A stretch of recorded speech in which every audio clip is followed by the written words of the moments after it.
Bună seara, bună seara! Salutări de la Galați, de la Import Automobile. Vineri 14 martie. Așa cum încercăm să vă obișnuim, să vă prezentăm un alt autoturism care abia a ajuns în parc. Renault Talisman, transmisie automată, 1.6 diesel, 130 de cai. Mașina este 2018, 209.000, 208.000 km.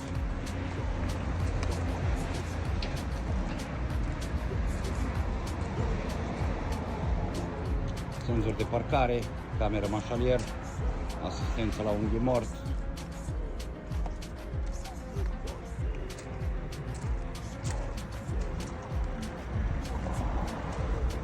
Mașina se poate achiziționa și rate. Dintr-o relație. Foarte tare. În primul rând, felicitări că ai transformat un vis într-o realitate. Pentru că m-ai făcut să-ți fac reclamă, foarte mișto. Da.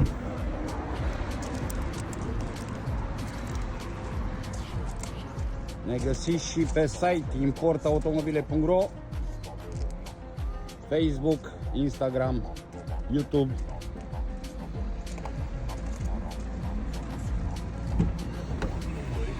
Filozoful Alex Velea.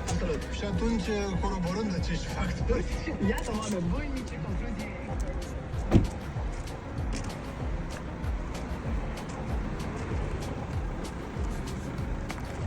Mâine seară sau mâine la prânz ne vedem cu un alt autoturism.